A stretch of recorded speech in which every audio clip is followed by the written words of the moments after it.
अस्सलाम वालेकुम एवरीवन। एक रीसेंट काउंसलिंग केस के बारे में थोड़ा शेयर करना चाहूँगी और मुझे लगा कि इसके पीछे एक मैसेज हो सकता है और हो सकता है कि इस बात से काफ़ी लोगों को फ़ायदा पहुँचे जो मैं बात करने वाली हूँ। ये एक काउंसलिंग केस है, डॉटर और फादर का मसला था एक। और वो मसला ये था कि एक बच्ची जो कि बहुत ब्राइट थी और उसने अपने स्कूल में टॉप किया था एंड देन उसके कॉलेज एडमिशन का वक्त आया और हर कोई फैमिली, हर कोई बेहतर से बेहतर आगे एजुकेशन लेना चाहता है, पेरेंट्स भी और वो ख़ुद लड़की भी बच्चा भी। तो मसला ये था कि एक तो इसमें कोई रिजिड या कोई ऑर्थोडॉक्स सोच नहीं थी, वरना मैं इस तरह का केस नहीं लेती। ये नॉर्मल एक कॉन्फ्लिक्ट थी, लेकिन वो इतनी सीरियस और सिवियर हो जाएगी वो पता नहीं था। मसला ये था, बहुत सिंपल बात थी कि उनके फादर ने, उनकी मदर ने कुछ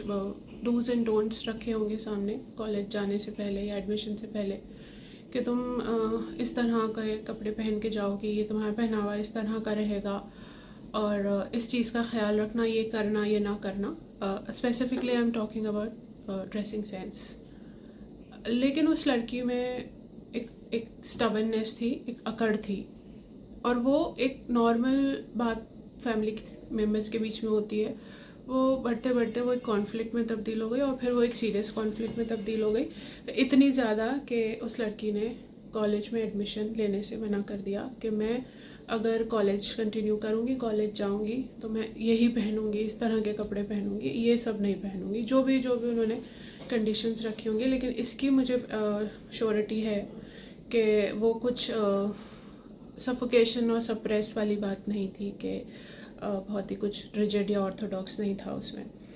लेकिन बच्ची, लड़की हद से ज़्यादा रिजिड थी और वो उसका एक ही नारा था, उसका एक ही कहना था, मेरी मर्ज़ी मेरी बॉडी, अब मैं बड़ी हो गई हूँ, अब मैं स्कूल में नहीं हूँ, अब मैं यूनिफॉर्म नहीं पहनती, मेरी मर्ज़ी, मैं कुछ भी पहनूँ, मैं अपने आप को कैरी कर लूँगी, मैं अपने आप को हैंडल कर लूँगी।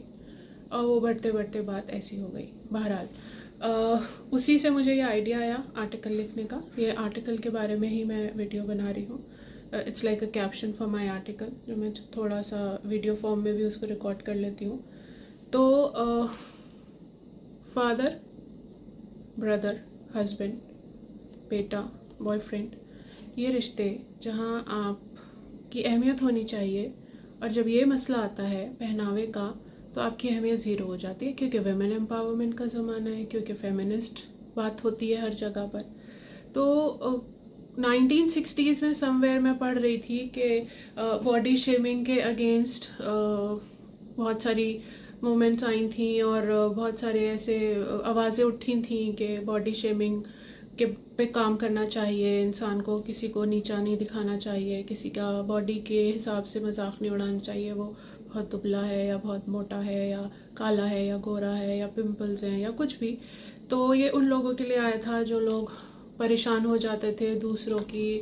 तानों से या दूसरों के कमेंट से, तो इसलिए कि किसी को किसी की ज़बान से किसी की जो बॉडी में कमी है उस पर कोई दुख तकलीफ़ ना पहुंचाई जाए। तो इस तरह का बॉडी शेमिंग वाला कंसेप्ट बहुत साल पहले दुनिया में इंट्रोड्यूस हुआ था ग्लोबली। वो डिफरेंट कंट्रीज़ में अपने अपने हिसाब से स्प्रेड आउट हुआ था। मेरा ये मानना है कि ठीक है, बॉडी शेमिंग तो किसी को किसी की बॉडी की, किसी की जिस्मानी कमी, पहनावे के हिसाब से, उसके रंग रूप के हिसाब से किसी को नीचा दिखाना या परेशान करना या उसको तकलीफ़ देना, ऑफकोर्स वो तो बहुत बुरी बात है। लेकिन उससे ये मतलब नहीं बनता कि उसको और ज़्यादा हाइप करके औरतें, आजकल की मॉडर्न औरतें, लड़कियां, बच्चियां मेरी मर्ज़ी मेरी बॉडी वाला एक नारा लगा लें और उसी पर चलती रहें। हमारा बॉन्ड किसी भी रिश्ते में हमारे पहनावे से भी बनता है। हमारी फैमिली वैल्यूज़, हमारा रिलीजन, हमारा कल्चर और ये सब रिश्ते जहाँ मेल फीमेल वाला बॉन्ड बनता है, उसमें पहनावे का बहुत रोल होता है। आजकल की लेडीज़, आजकल की बच्चियाँ इतनी ज़्यादा इस चीज़ को पकड़ चुकी हैं, इस चीज़ के पीछे अड़ियल हो चुकी हैं, रिजिड हो चुकी हैं। मेरी मर्ज़ी मेरी बॉडी, तुम्हारी निगाह ख़राब है, तुम गंदी निगाह के हो, तुम्हारी गलत सोच है, तुम पुराने ज़माने के हो। मैं एक्चुअली इतने ख़राब मुझे लगता है कि ये ज़्यादा हो जाता है और इसमें रिश्तों में फ़र्क आता है, और ये सिर्फ घर की प्रॉब्लम नहीं है, ये ऑफिस की प्रॉब्लम है, ये क्लासरूम्स की प्रॉब्लम है, ये पढ़ाई वाले जो इदारे हैं जहाँ पढ़ने लिखने जाते हैं वहाँ की प्रॉब्लम है, जो नौकरी करते हैं वहाँ की प्रॉब्लम है, फैमिलीज़ की प्रॉब्लम है, जहाँ कोई भी father, brother, husband, friend, cousin, इनको आपकी प्रेजेंस है और जो कि आपका पहनावा उसमें अच्छा नहीं है, अनकंफर्टेबल है, तो बहुत ज़्यादा झिझक, हेजिटेशन, इरिटेशन और एग्रेशन सब कुछ होता है और वो जायज़ होता है। तो dressing sense, it's not about मेरी मर्ज़ी मेरी बॉडी, इट्स अबाउट मेरी मर्ज़ी मेरी बॉडी, मेरा रिलीजन, मेरा समाज, मेरे फैमिली मेम्बर्स, मेरे एल्डर्स, मेरे घर वाले, इसको भी सोच समझ के करना चाहिए। हर फैशन टेक्निक, हर फैशन ट्रेंड हर किसी के लिए नहीं होता। मैं लाल लिपस्टिक लगाऊं या काली लगाऊं तो मैं क्या, ये इस तरह की सोच जो हमारे माशरे में फैलती जा रही है वो गलत है, और मैं इसके अगेंस्ट काम करती हूँ। मैं ये मानती हूँ कि आपको एक होलसम स्टाइल अपनाना होता है जिसमें एक्चुअली आप भी अच्छे लगें, आपकी जो विशेस और आपकी जो फैंटेसीज़ हैं अपने आप को तैयार करने की या ग्रूम करने की वो भी पूरी हों, लेकिन आपको एक बाउंड्री में भी रहना होता है, और हर किसी की बाउंड्री अलग होती है। मैं किसी और की बाउंड्री के हिसाब से ड्रेसिंग सेंस नहीं कर सकती। सो आई रिक्वेस्ट एवरीवन,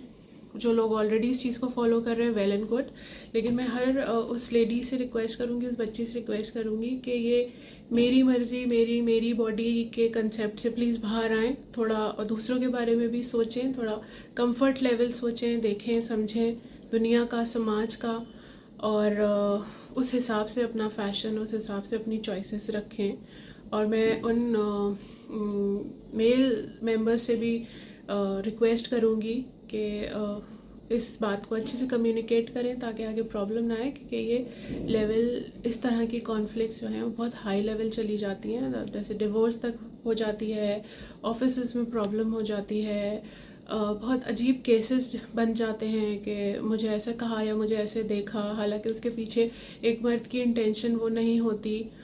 और जितना अनकंफर्ट एक औरत अपने पहनावे से एक मर्द को करती है, अगर यही चीज़ दुनिया में इस तरह से शुरू होने लगे, क्योंकि जेंडर इक्वालिटी की बात हो रही है, अगर हर मर्द भी ये बोल के अपने आप को स्किन एक्सपोज या अपनी बॉडी एक्सपोज करने लगे, मेरी मर्जी मेरी बॉडी, तो दुनिया हिल जाएगी, औरतें बहुत अनकंफर्टेबल हो जाएंगी। तो एक्चुअली हमने अपने बारे में भी सोचना है, और एक्चुअली ऑन द होल हमें दूसरे जेंडर के बारे में भी सोचना है, उसमें जो जो रिश्ते हमारी लाइफ में अहम होते हैं, और ओवरऑल हमें पूरी सोसाइटी, पूरे समाज के बारे में सोच कर ही अपनी पर्सनालिटी डेवलप करनी है, अपनी चॉइसेस को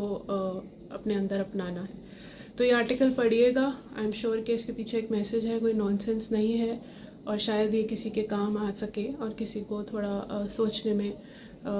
हेल्प कर सके, अगर उसके साथ ऐसा हो रहा है कि वो अड़ियल है, स्टबन है, और अपनी बाउंड्री से बाहर जाके वो औरत, वो लेडी, वो बच्ची ये सोचती है मेरी मर्जी मेरी बॉडी, मैं कुछ भी करूँ, कुछ भी पहनूँ।